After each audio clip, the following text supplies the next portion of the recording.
नमस्कार दोस्तों, स्वागत है आपका ओनली पीसीएस पर। देखिए, डेटा फैक्ट रिपोर्ट्स की हमारी सीरीज़ जो चल रही है उसमें आज 17 जून है और 17 जून को जो भी इंपॉर्टेंट आर्टिकल हैं उनको हम देखेंगे। ठीक है, तो देखिए, जिनको भी ज्वाइन करना है वो कर लीजिए। आंसर राइटिंग चल रहा है, आंसर राइटिंग ज्वाइन कर सकते हैं। क्रैश कोर्स चल रहा है, उसमें सारी आंसर राइटिंग होगी आपकी। और पेपर 5 और 6 की आंसर राइटिंग आप कर सकते हैं। 5 और 6 चल रहा है उसमें, और नोट्स वगैरह चाहिए या पुराने पेपर्स का सॉल्यूशन यूपी पीसीएस मेंस के, तो वो भी ले सकते हैं। इसके लिए आप इस नंबर पर संपर्क कर लीजिए 8527434727 पे। तो चलिए शुरू करते हैं। पहला आर्टिकल है हमारा आज 17 जून का, मैन्युफैक्चरिंग को बढ़ावा देने से दूर होंगी दिक्कतें। तो ये संजीव पुरी लेखक हैं इसके। तो देखिए, मुख्य बिंदु देख लीजिए इसके क्या क्या है कि मैन्युफैक्चरिंग का महत्व क्या है। सबसे पहले तो ये देख लीजिए, क्योंकि ये देखिए सीधा सीधा इसमें बनते हैं क्वेश्चन मेंस में। पेपर थर्ड में आप देखेंगे, पेपर थर्ड से संबंधित है ये।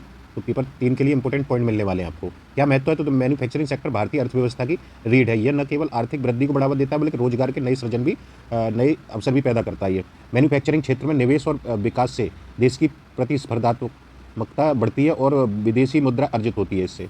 वित्तीय वर्ष 2023-24 में मैन्युफैक्चरिंग क्षेत्र का योगदान भारत की जीडीपी में 17% तक पहुंचने का अनुमान है ये। इससे रोजगार के अवसर कैसे बढ़ेंगे वो देख लीजिए। शिक्षा और कौशल विकास, युवाओं को तकनीकी और व्यावसायिक शिक्षा में प्रशिक्षित किया जाना चाहिए ताकि वे मैन्युफैक्चरिंग सेक्टर में रोजगार पा सकें। 2023-24 में 5 लाख से अधिक युवाओं को प्रधानमंत्री कौशल विकास योजना के तहत प्रशिक्षित भी किया गया है। कृषि आधारित उद्योगों को बढ़ावा दिया जाना चाहिए, जैसे कृषि उत्पादों का प्रसंस्करण है, मूल्यवर्धन है, इनको प्रोत्साहन दिया जाना चाहिए, जिससे कृषि से जुड़े लोगों की अतिरिक्त आय के स्रोत भी मिल सकें। छोटे और मझोले उद्योगों का विकास होगा। एमएसएमई को वित्तीय सहायता, सब्सिडी है और सरल ऋण सुविधा प्रदान करनी चाहिए, जिससे क्या होगा। 2023-24 में देखिए, सरकार ने एमएसएमई को 3 लाख करोड़ से के ऋण देने की घोषणा भी की थी। आगे देखते हैं, चीन के साथ व्यापार घाटे को कैसे कम किया जा सकता है। इसे देखिए, घरेलू उत्पादों की गुणवत्ता में सुधार करके किया जा सकता है ना। इनका प्रमाणीकरण, गुणवत्ता बढ़ाई जाए उत्पादों की, तो ये सब देख सकते हैं आप। पीडीएफ देखिए, पीडीएफ के लिए only PCS Telegram channel join कर लीजिए, तो उस पर पीडीएफ ये आपको मिल जाएगी। इसका लिंक भी नीचे दिया, उससे ज्वाइन कर सकते हैं आप। सर्च कर लीजिए, आपको मिल जाएगा। निर्यात को प्रोत्साहन दिया जाए ना, विदेशी बाजारों में भारतीय उत्पादों को प्रतिस्पर्धी बनाने के लिए ये निर्यात नीतियों में लचीलापन और प्रोत्साहनकारी उन्हें बनाना चाहिए। 2023-24 में भारत का कुल निर्यात 438 अरब डॉलर तक पहुंचने का संभावना है इसकी। अमीरी और गरीब के बीच में कैसे कमी आएगी इससे। स्वास्थ्य सेवाओं में सुधार होगा, तो सभी के लिए सस्ती और सुलभ स्वास्थ्य सेवाएं सुनिश्चित होंगी। और देखिए, इससे क्या होगा, उदाहरण देख लीजिए, आयुष्मान भारत योजना के तहत 23-24 में 1 करोड़ से अधिक लाभार्थियों को मुफ्त स्वास्थ्य सेवाएं भी प्रदान की गई हैं। शैक्षिक अवसर बढ़ेंगे इससे, इनको बढ़ाना, शिक्षा के स्तर पर सुधार करना, उच्च शिक्षा में प्रवेश को सुगम बनाना, ताकि सभी वर्गों को समान अवसर मिल सकें। आर्थिक सुधार क्या है? गरीबों के लिए रोजगार सृजन और सामाजिक सुरक्षा योजनाओं को लागू करना चाहिए ताकि उनकी आर्थिक स्थिति में सुधार हो सके। प्रधानमंत्री जनधन योजना के तहत 23-24 में 4 करोड़ नए बैंक खाते भी खोले गए सरकार ने।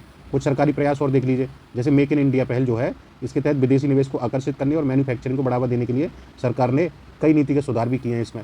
इसका उद्देश्य भारत को वैश्विक मैन्युफैक्चरिंग हब बनाना है। 2023-24 में मेक इन इंडिया पहल के तहत 100 अरब डॉलर से अधिक का विदेशी निवेश भी प्राप्त हुआ है। प्रधानमंत्री कौशल विकास योजना अगली है। इसके तहत युवाओं को कौशल प्रशिक्षण दिया जाता है, और जिससे वे मैन्युफैक्चरिंग और अन्य क्षेत्रों में रोजगार पा सकते हैं। यह योजना विभिन्न प्रशिक्षण कार्यक्रमों के माध्यम से युवाओं के कौशल विकास पर ध्यान केंद्रित करती है।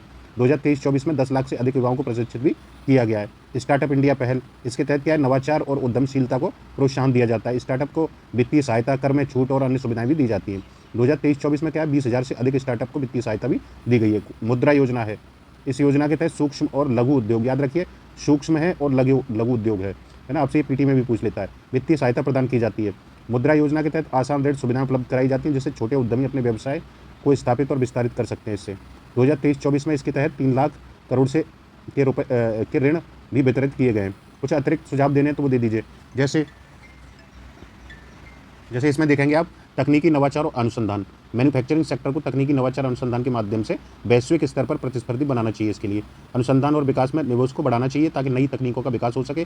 स्वदेशी तकनीकों को प्रोत्साहित करना चाहिए, व्यवसायीकरण को बढ़ावा देना चाहिए इसके लिए। आगे देखते हैं इसमें, देखिए स्वतंत्रता और स्वदेशी उत्पादन। आत्मनिर्भर भारत अभियान के तहत स्वदेशी उत्पादों को प्रोत्साहित करना चाहिए। इससे ब्रांडिंग और मार्केटिंग में सुधार करने की आवश्यकता है, इससे कि आकर्षक इन्हें बनाया जाए विदेशी उत्पादों के मुकाबले।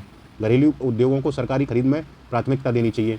हरित प्रौद्योगिकी यानी पर्यावरणीय स्थिरता के लिए हरित प्रौद्योगिकी अपनाना जरूरी है, और मैन्युफैक्चरिंग सेक्टर में स्वच्छ और हरित प्रौद्योगिकी का उपयोग बढ़ाना चाहिए। उद्योगों को पर्यावरणीय मानकों का पालन करने के लिए प्रोत्साहित करना जरूरी है।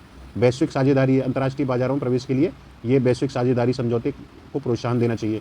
विदेशी निवेशकों को आकर्षित करने के लिए नीतिगत सुधार भी आवश्यक है। अंतर्राष्ट्रीय व्यापार मेलों प्रदर्शनियों के माध्यम से भारतीय उत्पादों को प्रदर्शित करना चाहिए। इन बिंदुओं को ध्यान में रखते हुए भारतीय मैन्युफैक्चरिंग सेक्टर को बढ़ावा दिया जा सकता है, जिससे देश की अर्थव्यवस्था मजबूत होगी और रोजगार के नए अवसर सृजित होंगे। तो देखिए आपको मैन्युफैक्चरिंग से संबंधित इतने सारे इस पर आपको पॉइंट मिल गए। अब इनको नोट डाउन आप कर सकते हैं, PDF ले सकते हैं। PDF only PCS Telegram channel पर मिल जाएगा। अमेरिका और यूरोप में ब्रांड इंडिया पर बड़ा भरोसा बढ़ रहा है। तो ये राजीव हुड्डा के द्वारा लिखा गया है। लेखक इसके मुख्य बिंदु देख लीजिए। तो निर्यात में वृद्धि हुई है। देखिए 23-24 में स्मार्टफोन निर्यात में अमेरिका की हिस्सेदारी कितनी थी? 35.8% रही। और यूरोप की पूरे की कितनी थी? 19.7% है। वहीं भारत का कुल निर्यात $438 अरब तक पहुंचने की संभावना है, जो पिछले वर्ष की तुलना में 12% की वृद्धि दर्शाता है। भारत के मुख्य निर्यात उत्पादों में इलेक्ट्रॉनिक्स, वाहन, वस्त्र और फार्मास्यूटिकल शामिल हैं इसमें। मेक इन इंडिया इस अभियान के तहत भारतीय उत्पादों को वैश्विक स्तर पर निर्माण और निर्यात किया जा रहा है। इससे क्या है, भारत में विभिन्न वैश्विक कंपनियों ने अपने विनिर्माण इकाइयों की स्थापना भी की और रोजगार के अवसर भी बढ़े, आर्थिक विकास को गति मिली है। 23-24 में मेक इन इंडिया के तहत $100 अरब से अधिक का विदेशी निवेश भी आया है। भारतीय निर्यात में क्षेत्रीय हिस्सेदारी क्या है? तो एशियाई देशों की हिस्सेदारी घटी है। इसमें देखिए 49.56 से घट के कितनी 41.65 रह गई है। और अमेरिकी हिस्सेदारी इसमें बढ़ी है 19.3 से ये बढ़ के कितनी 23.15% हो गई है। जबकि यूरोप की हिस्सेदारी भी बढ़ी है, इसमें 10.58 से 13.57 हो गई है। अफ्रीकी और लैटिन अमेरिकी बाजारों में भी भारतीय उत्पादों की मांग बढ़ी है। भारत का कुल निर्यात कितना है? कुल निर्यात 23-24 में भारत का कुल निर्यात $438 अरब पहुंचने की संभावना है। पिछले वर्ष की तुलना में 12% की वृद्धि दर्शाता है। इससे भारतीय अर्थव्यवस्था का विकास भी होगा। आगे देखते हैं। भारतीय निर्यातकों ने नई तकनीकों और नवाचारों को अपना के क्या किया है? गुणवत्ता में सुधार किया और प्रतिस्पर्धात्मक उन्हें बनाया भी है। सरकारी प्रयास देख लीजिए। वाणिज्य और उद्योग मंत्रालय ने ये किए हैं, यानी जो निर्यात प्रोत्साहन के लिए विभिन्न योजनाएं चलाई हैं, क्रियान्वयन किया उनका। वैश्विक बाजारों में प्रतिस्पर्धी बनाने के लिए नीतिगत सुधार किए हैं और क्या किए? वित्तीय सहायता और सब्सिडी दी इसके तहत प्रदान की है। लॉजिस्टिक और इंफ्रास्ट्रक्चर में इसमें क्या किया है? परिवहन और लॉजिस्टिक में सुधार किए हैं। बंदरगाह, हवाई अड्डों, सड़क नेटवर्क में निवेश हुआ है काफ़ी। रसद दक्षता में सुधार के लिए डिजिटलीकरण और तकनीकी उन्नयन हुआ है। मेक इन इंडिया में देखेंगे तो इसके तहत उत्पादकता और गुणवत्ता में सुधार हुआ है। वैश्विक कंपनियों को भारत में निवेश के लिए प्रोत्साहित किया है। घरेलू विनिर्माण इकाइयों को आधुनिक तकनीकी और प्रक्रियाओं से भी लैस किया गया है। सेज विशेष आर्थिक क्षेत्र जो होते हैं, ये निर्यात क्षेत्र को बढ़ावा देने के लिए ये बनाए गए हैं। और विशेष आर्थिक क्षेत्र कर में छूट दी गई है और अन्य सुविधाएं भी दी गई हैं इनको। निर्यातकों को आवश्यक बुनियादी ढांचा और समर्थन प्रदान भी करना इसमें शामिल है सरकार के द्वारा। अब विदेशी निवेशकों को निवेश को प्रोत्साहन दिया है ना, उसके लिए नीतियों में सुधार किया है और क्या किया? माहौल भी बनाया अनुकूल कारोबारी। विदेशी निवेशकों में लाल फीताशाही कम की है और विविधता और गुणवत्ता में भी सुधार किया है। तो ये सारे पॉइंट, गुणवत्ता प्रमाणीकरण हुआ, मानकीकरण में सहायता की है। नवाचार, अनुसंधान एवं विकास में भी निवेश को बढ़ाया है। नवाचार और स्टार्टअप को भी बढ़ावा देकर प्रोत्साहित किया है उद्योगों को, है ना। वित्तीय सहायता दी है, कर में छूट, अन्य सुविधाएं, और यही सब है। स्टार्टअप को भी दी है, यही सारी चीज़ें। नवाचार, पारिस्थितिकी तंत्र को मजबूत किया, उद्यमिता को प्रोत्साहित करना, ये सब शामिल है। वैश्विक साझेदारी में देखिए समझौते और साझेदारी को प्रोत्साहन दिया है, देना इसमें जरूरी है। और देखिए विदेशी निवेशकों को इसमें भी आकर्षित नीति के सुधार किए हैं। अंतर्राष्ट्रीय मेलों, व्यापार मेलों और प्रदर्शनियों में भारतीय उत्पादों को प्रदर्शित करना, ये सब शामिल है। तो इन्हीं बिंदुओं को रखते हुए कंक्लूजन दे सकते हैं आप, भारतीय निर्यात को बढ़ावा दिया जा सकता है, जिससे देश की अर्थव्यवस्था मजबूत होगी, वैश्विक बाजारों में भारत की स्थिति मजबूत होगी। तो अगला आर्टिकल है विकास पर हावी जाति की राजनीति। ये लेखक हैं इसके बी युगल उपाध्याय। मुख्य बिंदु क्या है? जाति और धर्म की राजनीति। भारतीय लोकतंत्र में जाति और धर्म का महत्वपूर्ण स्थान है। पेपर 2 में इस आपके लिए अच्छे पॉइंट मिलने वाले हैं इससे, तो आप देख सकते हैं। चुनावी राजनीति में जातिगत समीकरणों का गहरा प्रभाव देखने को मिलता है। राजनीतिक दल जातिगत वोट बैंक को साधने के लिए विभिन्न रणनीतियों को प्रयोग करते हैं। सामाजिक और आर्थिक प्रगति में क्या है? तो देखिए जातिगत भेदभाव को समाप्त कर सामाजिक और आर्थिक प्रगति को बढ़ावा देना आवश्यक है। सामाजिक एकता और समरसता को बढ़ाने के लिए समान अवसर सुनिश्चित करने चाहिए। आर्थिक असमानता को कम करने के लिए शिक्षा और स्वास्थ्य सेवाओं में सुधार की आवश्यकता है। यहाँ पे स्थानीय और राष्ट्रीय राजनीति में जातीय समीकरण कैसे हैं? तो देखिए चुनावी राजनीति में जातीय समीकरणों का स्थान तो आपको पता ही महत्वपूर्ण है। विभिन्न क्षेत्रों में जातीय समीकरणों के आधार पर उम्मीदवारों का चयन, रणनीतियाँ बनाई जाती हैं। जातिगत राजनीति के कारण ही विकास के मुद्दों को दरकिनार कर दिया जाता है। यहाँ पे सामाजिक सुधार देखिए, इसके माध्यम से भी भेदभाव को समाप्त करना, समाज में समानता, न्याय सुनिश्चित करने के लिए कड़े कानून और नीतियाँ आवश्यक हैं। शिक्षा और जागरूकता के माध्यम से भी भेदभाव को कम किया जा सकता है। सरकारी प्रयास क्या रहे हैं इस दिशा में? तो देखिए आरक्षण की नीति है, सामाजिक न्याय सुनिश्चित करने के लिए, यानी SC, ST और OBC के लिए आरक्षण दिया गया है। और देखिए आरक्षण नीति का उद्देश्य सामाजिक और आर्थिक समानता को बढ़ावा देना है। सामाजिक सुधार कार्यक्रम भी चलाए गए जातिगत भेदभाव को समाप्त करने के लिए, जैसे शिक्षा और जागरूकता कार्यक्रम। राष्ट्रीय एकता और सामाजिक समरसता को बढ़ावा देने के लिए विभिन्न सरकारी योजनाएं भी हैं। पंचायती राज संस्थाओं में महिलाओं और SC, ST के प्रतिनिधित्व को बढ़ावा देना, ये सब शामिल है। और समाज कल्याण के लिए योजनाएं हैं। है ना। बहुत सारी जैसे प्रधानमंत्री जनधन योजना, आयुष्मान भारत योजना, प्रधानमंत्री आवास योजना जैसी सामाजिक सुरक्षा और आर्थिक सशक्तिकरण के लिए विभिन्न योजनाओं को कार्यान्वयन भी हो रहा है। संवैधानिक प्रावधान क्या है, तो कड़े कानून का प्रावधान है। इनके आधार पर देखिए SC/ST अत्याचार निवारण अधिनियम भी है। संविधान के अनुच्छेद 15 और 16 के तहत भेदभाव और आरक्षण से संबंधित प्रावधान दिए गए हैं। कुछ अतिरिक्त सुझाव हैं, इनको देख सकते हैं आप, ये डाल सकते हैं। समान अवसर सुनिश्चित करना आवश्यक है, जिसके लिए शिक्षा, स्वास्थ्य, रोजगार के क्षेत्र में समानता के अवसर प्रदान करना, है ना। जातिगत भेदभाव को समाप्त करना, उसके लिए कानूनी और सामाजिक सुधार जरूरी है। सामाजिक एकता, भाईचारे को बढ़ावा देना, यानी इसके संवाद और सहयोग को प्रोत्साहन देना, सामाजिक समरसता, सहिष्णुता को बढ़ावा देना, ये सब आप डाल सकते हैं। शिक्षा और जागरूकता बढ़ावा, इससे क्या होगा, स्कूलों कॉलेजों में इसके खिलाफ जागरूकता कार्यक्रम आयोजित करने चाहिए जातिगत भेदभाव के तहत। मीडिया और समाजसेवी संगठनों के माध्यम से भी जागरूकता कार्यक्रम चलाए जा सकते हैं। कानूनी सुधार देख लीजिए, जातिगत भेदभाव के मामले में तुरंत न्याय सुनिश्चित करना जरूरी है। और देखिए इसके खिलाफ जागरूकता है, वही है शिकायत निवारण तंत्र को मजबूत किया जाए ना, तो सारी चीज़ें वही हैं।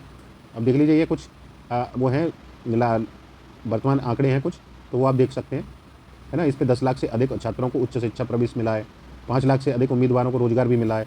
समाज कल्याण के लिए कुछ योजनाओं के लाभार्थी हैं, तो ये आप देख सकते हैं, है ना। ये डेटा है आपके लिए, ये यहाँ पे ये कंक्लूजन हो गया। इनको ध्यान में रखते हुए राजनीतिक और सामाजिक सुधारों के माध्यम से ये समानता और न्याय को सुनिश्चित बढ़ावा दिया जा सकता है और जिससे विकास की दिशा में महत्वपूर्ण कदम उठाए जा सकते हैं।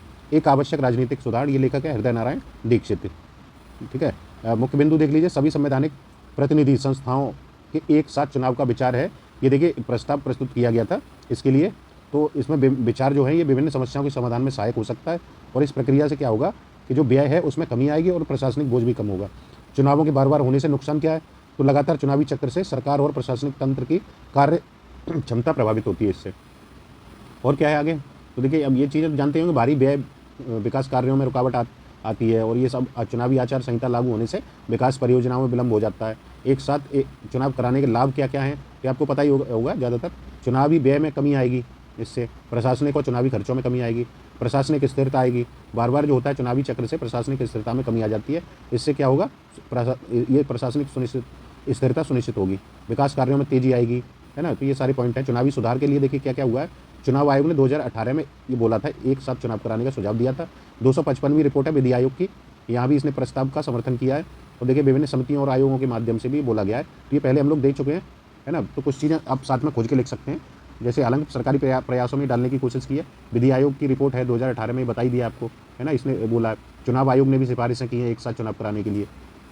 चलिए आगे देखते हैं। संविधान संशोधन, इसके लिए संविधान संशोधन की आवश्यकता होगी। इस पर देखिए कमेटी भी बन चुकी है, जो उसने अपनी रिकमेंडेशन भी भेज दी है, तो उन पे आते रहते हैं आर्टिकल, तो उनको भी पॉइंटों को ऐड कर लीजिएगा इसमें।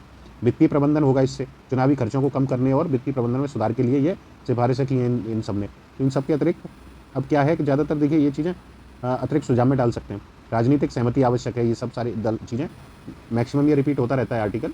चुनाव आयोग की भूमिका क्या है, तो ये सब आप पढ़ लीजिए, वो कॉमन से पॉइंट हैं वही हैं, लेकिन यही पॉइंट आपको अच्छा एक दिन आंसर राइटिंग में मदद करेंगे ये, ठीक है। आगे देखते हैं।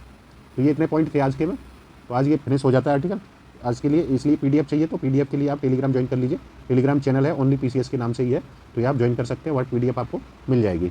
तो वीडियो कैसा लगा लाइक करके बताइए, लाइक शेयर कर दीजिए जो अपने सर्किल में भी, जिससे औरों तक भी पहुँच जाए चीज़ें। इसमें इतना ही, थैंक यू।